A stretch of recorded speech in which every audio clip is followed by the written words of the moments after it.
West Bengal জু অথরিটির member secretary Sourav Chowdhury বলেন 1875 সালের 24শে সেপ্টেম্বর আলিপুর চিড়িয়াখানা প্রতিষ্ঠিত হয়। বছরভর নানা কর্মসূচি চলে এখানে। নতুন প্রাণী বিজ্ঞান আলোচনা কর্মশালা চলবে। দেশের বিভিন্ন প্রান্ত থেকে অতিথিরা আসবেন, প্রাণী চিড়িয়াখানা নিয়ে আলোচনা করবেন। আমাদের প্রায় 120-রও বেশি অ্যানিম্যাল আঁকলোয়ার, 150-এরও বেশি ইপিআই এবং 2000 প্রাণী আছে। 38 লাখ ভিজিটার আছে। স্কুল কলেজ থেকে বহু দর্শক আসেন। 4টে প্রাণী দত্তক নিয়েছেন মন্ত্রী। মালায়ন টাপির, মাউস, ডিয়ার, ওয়েস্ট ইত্যাদি। বেঙ্গল ফরেস্ট ডিপার্টমেন্টের additional chief secretary Manoj Agarwal বলেন, আজকে ঐতিহাসিক দিন। 150 বছর আগে এই চিড়িয়াখানার জন্ম। খুব অল্প জিনিস আছে যার ইতিহাস 150 থেকে 200 বছরে। তার মধ্যে আমাদের আলিপুর চিড়িয়াখানার দেশে 166টি চিড়িয়াখানা আছে। সেন্ট্রাল জু অথরিটির রেটিং এ 4 নম্বর আলিপুর চিড়িয়াখানা ছিল। দার্জিলিং জু দেশে 1 নম্বরে। শেষ কয়েক বছরে আলিপুর চিড়িয়াখানায় 34 থেকে 35 লাখ দর্শক এসেছে। আমরা নাম্বার 1 হওয়ার চেষ্টা করছি। আপগ্রেডেশন, নতুন প্রাণী আসবে, নতুন গ্রেড তৈরি হবে। মন্ত্রী মেয়র ফিরহাদ হাকিম বলেন, ছোটবেলায় বাবা মায়ের সঙ্গে চিড়িয়াখানায় আসতাম। বড়দের মন খারাপ হলেও আলিপুর চিড়িয়াখানা সত্যিকারের চিড়িয়াখানায় আনন্দ পেতে হলে বর্ষার সময় আসুন। পশু পাখিরা আমাদের অভ্যর্থনা জানায়। পুরো বয়সে চিড়িয়াখানায় আসার সুযোগ পেলে আনন্দিত হব। আমরাই তো 65 বছর, আমিও 50-এর বেশি এই চিড়িয়াখানার সঙ্গে যুক্ত আছি। এটা আনন্দের জায়গা, কিন্তু আমরা 200 বছর দেখতে পাবো না। প্রকৃতিকে ভালোবাসেন আমাদের মুখ্যমন্ত্রী মমতা বন্দ্যোপাধ্যায়। বন্যা কবলিত এলাকায় যাওয়ায় তিনি আমাকে এখানে পাঠান। শিলিগুড়িতে আমরা বাসের ভেতরে আছি, সিংহ বাইরে ঘুরে বেড়াচ্ছেন। এটা দেখে ভালো লাগে। আমাদের গর্বের আলিপুর জু সারা জীবন থাকবে। ডিরেক্টর শুভঙ্কর সেনগুপ্ত বলেন, পশু পাখি সচেতনতা বাড়ানোর জন্য বহু মানুষ উদ্যোগ নিয়েছেন। আমাদের সঙ্গে জানাই, গত কয়েকদিন আগে 3টি নতুন প্রাণী আমাদের এখানে পেয়েছি। 6 মাস আগে আরেকটি নতুন প্রাণী পেয়েছি। তার মধ্যে সুন্দর ছোট 4টি প্রাণী, মাউস, ডিয়ার, মালায়ন টাপির পেয়েছি। এই মুহূর্তে ভারতের অন্য কোনো চিড়িয়াখানায় মালায়ন টাপির নেই। এই সবকটা প্রাণী অ্যাডাপ্ট করেন মন্ত্রী বিদ্যুৎ হাসদা। পরিবারের সদস্য বাবা ছেলেদের উদ্দেশ্যে দত্তক নিয়েছেন মন্ত্রী। মন্ত্রী বিদ্যুৎ হাসদা বলেন, বন্যার কারণে মুখ্যমন্ত্রী মমতা বন্দ্যোপাধ্যায় আজ এখানে আসতে পারেননি। তাকে বন দপ্তরের তরফে ধন্যবাদ জানাই। বন দপ্তরের সবাই যেভাবে পরিশ্রম করেন তাদের অনেক শুভেচ্ছা। জঙ্গলের সাথে জড়িয়ে থাকা এবং আজকে যে দায়িত্বটাও আমি পেয়েছি সেটাও জঙ্গলের সাথে জড়িয়ে থাকা। তো সেই জায়গা থেকে অনেক আবেগপ্রবণ একটা জায়গা। 150 বছর। আমি সকলের কাছে একটাই অনুরোধ করবো যে এভাবেই পাশে থাকুন আমাদের। আমরা চেষ্টা করছি, ফরেস্ট ডিপার্টমেন্টের সবাই দিন রাত পরিশ্রম করে জঙ্গল যেভাবে বাঁচানোর চেষ্টা করছি, সেইভাবেই জঙ্গলের পশু পাখিকে বাঁচানোর চেষ্টা করছি।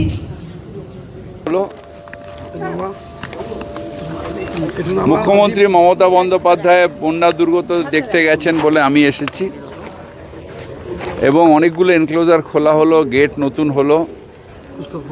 ছোটোবেলার থেকেই চিড়িয়াখানাকে বিভিন্ন রূপে আমি দেখেছি। আমি আনন্দিত যে আলিপুর জু দিনকে দিন আরও সুন্দর হয়ে উঠছে। মানুষের আকর্ষণ এখানে বাড়ছে এবং এটা একটা কলকাতার প্রধান আকর্ষণের জায়গা হয়ে উঠেছে। আর কিছু বলছি, আজকে তো অনুব্রত মণ্ডল বাড়ি এলেন, আপনার কথায় বাঘ, ওই বাঘ আর এই বাঘ কি তফাৎ বুঝলেন? এই বাঘ প্রকৃতির সাথে থাকে, চিড়িয়াখানার বাঘ।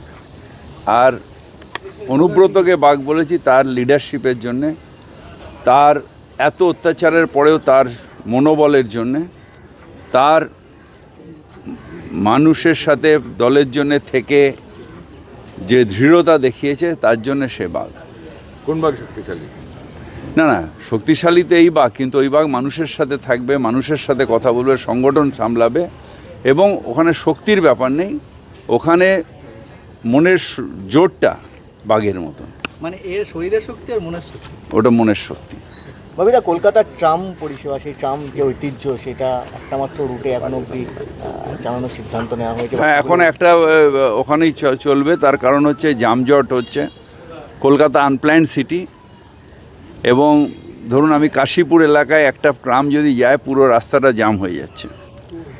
এরকম ছোট ছোট রাস্তায় ট্রাম চালানো সত্যি অসুবিধা হচ্ছে। আজকের যুগে, যখন ট্রাম এসেছিল তখন মেট্রো রেল ছিল না, এখন কলকাতার চারিদিকটা মেট্রো রেল ঘিরে নিয়েছে। সুতরাং আমাদের একটা গ্রিন ট্রান্সপোর্ট পেয়ে গেছি। সুতরাং সেটাকে হেরিটেজ রাখার জন্য ভিক্টোরিয়ার চারিপাশ দিয়ে গিয়ে স্প্ল্যানেট থেকে আবার ভিক্টোরিয়া হয়ে রেস কোর্সের চারিপাশে এটা একটা হেরিটেজ থাকবে যেখানে আমরা জয় রাইড করব। কিন্তু যেখানে কম্পালসারি রাইড হবে মানুষের প্রয়োজনের রাইড হবে সেগুলো মেট্রো রেলে হবে, ফাস্ট ট্রান্সপোর্টে হবে, কিন্তু গ্রিন ট্রান্সপোর্ট থাকবে। দাদা একটা নিম্নচাপের ভ্রুকুটি দেখা দিয়েছে কলকাতা। আমরা রেডি আছি। আমরা সব হাই অ্যালার্টে রেখেছি অল পাম্পিং স্টেশন। যেরকম বেশিক্ষণের জন্য কলকাতায় আগেরবারও জল জমেনি, এবারও জল জমবে না। পুজো আমরা আনন্দের সাথে কাটাবো। দাদা গতকাল কর্পোরেশনের ইঞ্জিনিয়াররা তারা বিক্ষোভ দেখিয়েছিলেন, আপনার সঙ্গে বৈঠকে বসার একটা চিঠিও দিয়েছিলেন যে কোথাও ট্রান্সফার হচ্ছে, এটা একেবারে তাদের কোট আনকোট বক্তব্য যে কর্পোরেশনেও সন্দীপ ঘোষরা চালাচ্ছে এবং মেয়রের কানে অনেক অভিযোগ পৌঁছতে দিচ্ছে না তারা। এরকম কিছু নেই। আমার রাস্তা, আমার দরজা সারা যখন খোলা রয়েছে তাদেরও বলেছি আমার দরজা খোলা আছে। আমি খুব লো প্রোফাইলের মানুষ, যে কেউ এসে আমাকে কথা বলতে পারে। আমাদের কোনো প্রবলেম নেই। ববিতা লাস্ট একটা প্রশ্ন হচ্ছে যে ববিতা অনুব্রত মণ্ডল সম্পর্কে আপনার বা আপনার দলের যে ব্যাখ্যা বা ভালো ওপিনিয়ন, অথচ অন্যান্য নেতা যারা জেলবন্দি বা এখনো ছাড়া পাননি তাদের সম্পর্কে অন্য ধারণা, যেমন পার্থ চট্টোপাধ্যায় বা জ্যোতিপ্রিয় বলে, এটা কেন? পার্থদার ব্যাপারটা আমি জানি না, কিন্তু বেশিরভাগই নেতাদের হচ্ছে যে বেশিরভাগই যারা নেতা অ্যারেস্ট হয়েছে, আমিও অ্যারেস্ট হয়েছিলাম, এটা পলিটিক্যালি মোটিভেটেড অ্যারেস্ট। এবং সুপ্রিম কোর্টের কথায় সেই যে তোতা পাখি, তারা আলটিমেটলি গিয়ে কোর্টে ধাক্কা খাচ্ছে।